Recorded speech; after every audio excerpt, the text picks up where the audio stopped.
झारखंड विधानसभा चुनाव के पहले चरण चुनाव से पहले थम गया चुनाव प्रसार प्रचार। आपको बता दें कि 13 नवंबर के सुबह 7 बजे से जो है वो पहले चरण का चुनाव होगा और वहीं बताते चले कि 7 बजे से शुरू होकर के शाम 5 बजे तक जो है वो मतदाता वोट डालेंगे।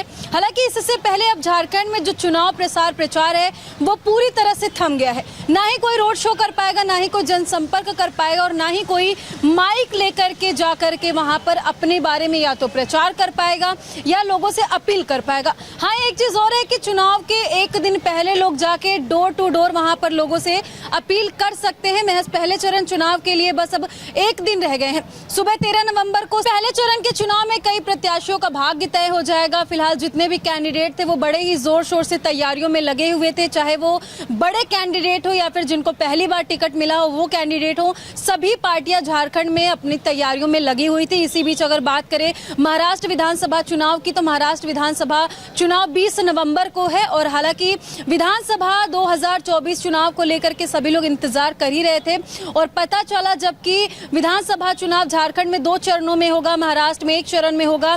वहीं उत्तर प्रदेश में भी 13 नवंबर को डेट आई थी, लेकिन वो डेट बढ़ा दी गई। अब सुनने को यही मिल रहा है कि 20 नवंबर को भी उत्तर प्रदेश में उपचुनाव हो सकते हैं। वहीं आपको बताते चले कि जो पहले चरण में चुनाव होने वाले हैं वो बड़े प्रत्याशियों के भाग्य का फैसला करेंगे।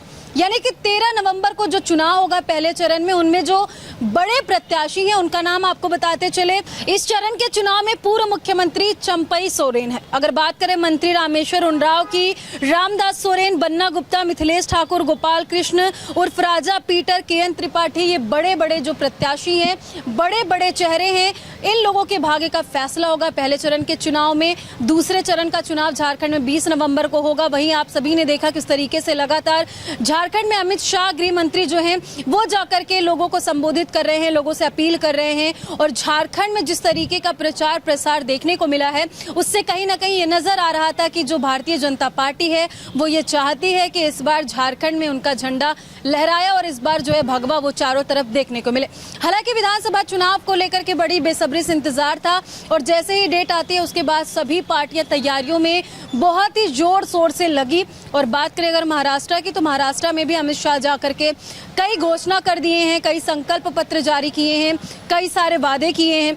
वहीं जब भी चुनाव आता है जितनी भी पार्टी के नेता हैं या फिर जितने भी बड़े बड़े चेहरे हैं वो जाकर के वहां पर प्रचार करते हैं ताकि उनके कैंडिडेट को, उनके पार्टी के कैंडिडेट को फायदा हो सके। फिलहाल आपको बताते चले कि एक बार फिर से 13 नवंबर को सुबह 7 बजे से जो पोलिंग बूथ है वहां पर वोट डाले जाएंगे। लगभग शाम को 5 बजे तक वोट डलेगा और कई ऐसे बूथ है जहां पर शाम को 4 बजे तक ही वोट डाला जा सकता है, ऐसा सूत्रों की माने जो जानकारी हमें प्राप्त हुई है।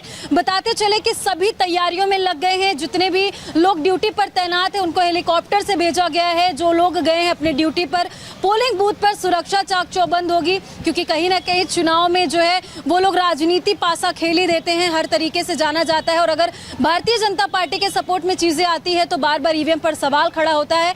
इसी बीच को मद्देनजर रखते हुए जो चुनाव समिति के लोग अपनी तैयारी पूरी तरीके से कर लिए हैं। और एक बार फिर से बताते चले कि झारखंड में पहले चरण के चुनाव से पहले जो प्रचार प्रसार है वो अब थम चुका है। अब किसी भी तरह का रोड शो नहीं हो सकेगा। हालांकि झारखंड विधानसभा चुनाव को लेकर के आपकी क्या राय, कमेंट सेक्शन में जाकर के जरूर बताइएगा।